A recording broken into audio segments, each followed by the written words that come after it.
How much does government affect your life on a day-to-day basis? Okay, I know you pay taxes every year. I understand that. But other than that, on a daily basis, what influence does government have on your life?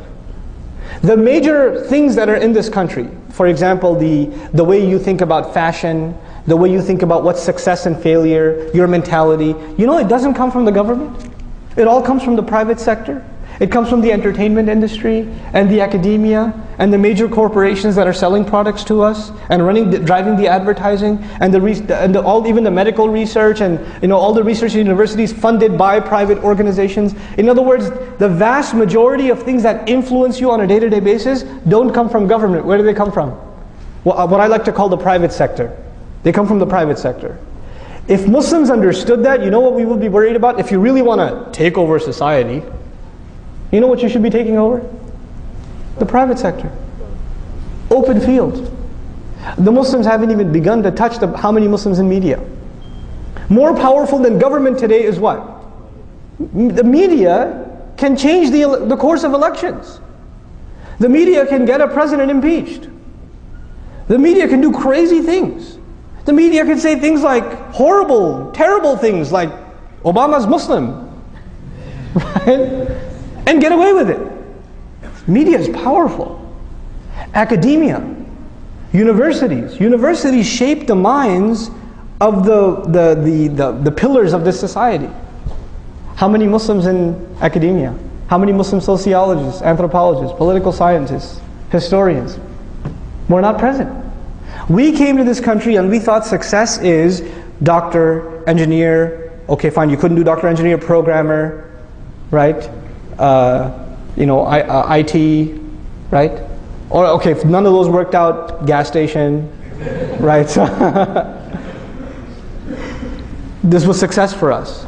If we make good money, if we can buy a nice house, if we can live in a nice neighborhood, we've got success. This is success for an individual, maybe. For a community, look at what, and I'm baffled by the Jewish community. I'm amazed by them. You know why? Because when they first came to this country, they were treated like we are treated now. And you know what they got themselves? You could say, oh, they're riba people, whatever. But you know what they really got themselves into? Not just financial institutions, entertainment, literature, academics, virtually any major university in the country, a significant proportion of the faculty is Jewish.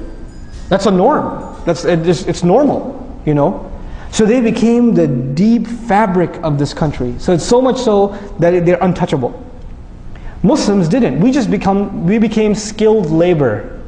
That's all we are. Even if you're a doctor, even if you're an engineer, in the end, you're just a highly skilled worker. You're not someone who influences minds or causes ripples in society. You're not. You know, you're just a better consumer. So you buy a more expensive car. So I guess you're adding to the economy a little bit, but you're not a mover and shaker. You're not an influencer of minds. You understand? So Muslims, we have to understand, to penetrate this society, we need to enter the private sector. To enter the private sector, we need to be in major positions in universities all over this country. We need to be actually funding. You know, Islamic Studies program at the University of Chicago is funded by a Jewish group. What do you think that what kind of research they're going to produce? Which Islamic Studies program at the PhD level is being funded by Muslim organizations? There's one attempt being made in Detroit I think in Troy, Michigan. And they're asking for an endowment of a couple of million, and the Muslims are struggling to come up with those money. I appreciate their effort, actually.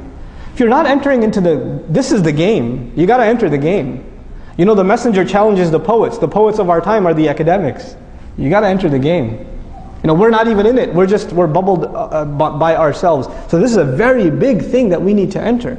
We need to have our Muslim youth that are creative go into media studies, go into film production. This is the language of this is the poetry of our time. You know, the thing that moved the masses in the time of the messenger was poetry. What moves us today is YouTube, right? We need people that are actually qualified in film production, sociologists, not just psychologists, but even like historians, Muslim historians. We need them. We don't have them. These are things that become the fabric of a society. And the other thing we need is huge, massive Walmart-sized businesses. Not just run by individuals, but they're these massive, massive organizations that are funding entire like projects. So for example, I'll give you a secular example like the Bill and Melinda Gates Foundation from Microsoft, right? They give so many endowments to schools across the country and help out and things like that. Muslims need to have institutions like that. That don't just help Muslim institutions, they help America in general. They help America at large. Why should we do this? Because then we become a fabric of this society. We become, they can't talk about us like they do now. They talk about us now as though we're like these wild dogs let loose in the society. Literally, that's how we're talked about in the media. We're not given human dignity when we're talked about.